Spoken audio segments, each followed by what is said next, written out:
The woman inserted a needle into the vein in her arm. She drew out a whole box full of her own blood. She splattered some onto the cabinet. The rest she poured onto the floor. She spread it evenly with her hands. To make it look more realistic, she dragged both palms to create a bloody trail. Then she grabbed a rag and scrubbed the blood on the floor. It slowly seeped into the cracks. Next, she smeared blood all over a hammer and burned it in the stove. But that still wasn't enough to frame her husband for murder. So she deliberately befriended her pregnant neighbor. The two quickly became close. She often confided about her husband's abuse. She even invited her over as a guest. When her friend used the bathroom, she secretly collected the woman's urine. That way she could obtain a hospital pregnancy certificate. Using the identity of a pregnant woman, she portrayed herself as a victim. But that wasn't all. She maxed out her husband's credit cards. She bought only men's luxury items. She hid them all in an abandoned house. But even that wasn't enough for her. She secretly increased her insurance coverage, naming her husband as the beneficiary. She tricked him into signing it without noticing. Finally, to fully mislead the police, she wrote 300 fake diary entries, starting from their romance. She fabricated stories. She made them look real and cruel. She painted her husband as a cheating scumbag and herself as a long-term victim of abuse. Always living in fear, she burned part of the diary and left it where police would surely find it. She cut off her long hair, carefully sealed it in a bag, then dyed her hair a new color. She dyed her eyebrows too. Finally, she took the hammer and smashed it hard into her own eye. After all this, she completely disappeared from sight. When her husband came home, he sensed something was wrong. The house was a mess, but his wife was nowhere to be found. Before he could think, the sound of sirens came from outside. Police entered and examined carefully. Soon they found bloodstains on the cabinet. After taking Da Shan to the station, they extracted his fingerprints. He explained that he met his wife Xiaomei 5 years ago. Xiaomei was not only beautiful, but kind and thoughtful. She was even a Harvard graduate and novelist. They quickly fell in love and married. Now, with her sudden disappearance, he claimed he had no clue. After all, the house and car he used were all under Xiaomei's name. Everything they owned legally belonged to her. Then the police found a strange envelope in Xiaomei's room. They showed it to Da Shan. He said, "It's Xiaomei's treasure hunt game. Every anniversary, she would create puzzles and leave him clues. It was a game to strengthen their relationship." Da Shan quickly solved the first clue. He went to his office. Sure enough, he found the second clue there.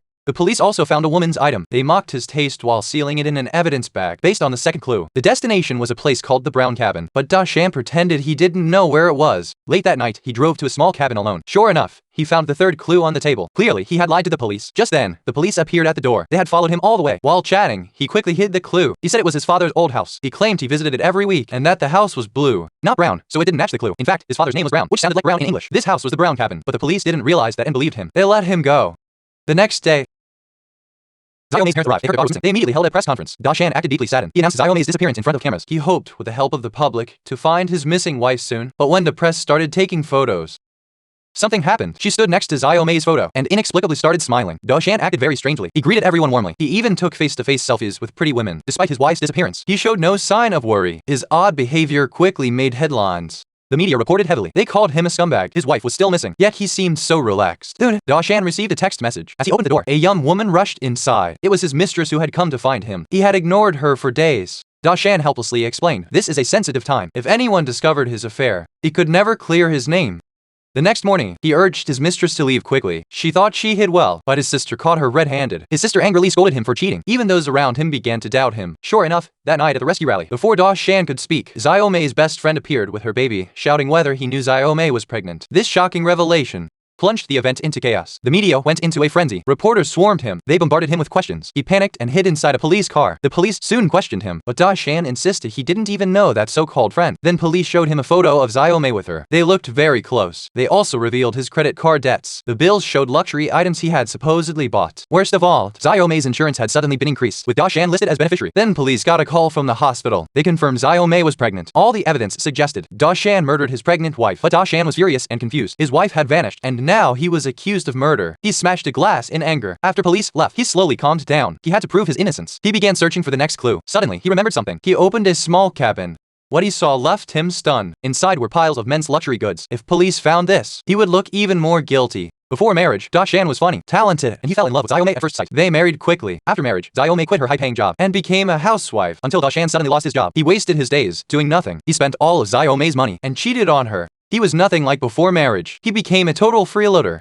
To save their broken marriage, Xiaomei suggested having a baby, but Da Shan refused and even got violent. He pushed Xiaomei to the ground. She was completely disappointed. That's when she vowed revenge. Now Xiaomei rented a place outside. She befriended new neighbors, pretending she escaped from domestic violence. She quickly gained their sympathy, but during a game one day, Xiaomei accidentally dropped her disguise. Unfortunately, her neighbor saw it. The neighbor barged into Xiaomei's room with others. She had already seen through Xiaomei's act. The eye was fake. The hair was dyed. Clearly, she was hiding from something. Knowing Xiaomei wouldn't call the police, they stole all her cash and fled. Without money, Xiaomei helplessly called her ex-boyfriend. When they met, she put on a tragic act. She told him about her misfortune and begged him not to call the police. The man had had no choice but to take her back to his villa. He told her, this place is under full surveillance. You don't have to worry about danger. So Xiaomai hid there. She waited until her husband was sentenced to prison, so she could start a new life with a fresh identity. But because of the evidence Xiaomai left behind, Dashan was about to be convicted of murder. Only if Xiaomai appeared could he clear his name. So he hardened his resolve and volunteered to appear on a show. He admitted he had once been unfaithful, sincerely expressing remorse to the public, hoping to find his missing wife soon. Then he confessed his love to Xiaomai on camera. This made Xiaomai feel like her perfect husband had returned. She was tired of staying with her ex-boyfriend, so she thought about going home. Before her ex-boyfriend left, she gave him a passionate kiss, bit his lip, and deliberately messed up his hair, so he'd look disheveled on the surveillance cameras. Then Xiaomai tied her ankles with ribbons, splashed red wine all over her pajamas, pretending it was blood. She crawled to the glass door and slammed her head against it. On camera, her expression looked desperate and in pain, creating the illusion of abuse. That night, when the man came home, he saw Xiaomai in sexy pajamas on the sofa. Just as he was aroused, Xiaomai suddenly pulled a knife from under the pillow and slashed his throat. The next morning, covered in blood, Xiaomai returned home. In front of everyone, she walked toward Dashan, finally collapsing in his arms. When questioned by the police, Xiaomai claimed she had been kidnapped by her ex-boyfriend. She said she was abused for a whole month before finding the chance to kill him and escape. The wounds on her body and the surveillance at her ex's house made her story flawless. The couple gave joint interviews, portraying themselves as a loving pair. With his wife's return, Dashan became a national good man. The financial crisis was instantly resolved. He gained both fame and fortune, but he knew the truth was not as Xiaomai claimed. He couldn't bear living under the same roof with a killer. He wanted to leave, but Xiaomai threatened him. Now they were seen as a model couple. If Dashan left now, soon people would say he abandoned his innocent wife. Then Xiaomai gave Dashan a gift. She was pregnant. She had secretly used Dashan's frozen sperm. Dashan furiously slammed her against the wall, but it was useless. He couldn't abandon his own child, so he chose to continue living with Xiaomai, knowing the woman beside him was a snake, yet unable to escape. He had to pretend on the surface, while living in fear and hypocrisy. Perhaps this was the fate he deserved for being weak and unfaithful, just like their wedding vows. Till death do us part. I'm Pithu. Thanks for your likes and follows.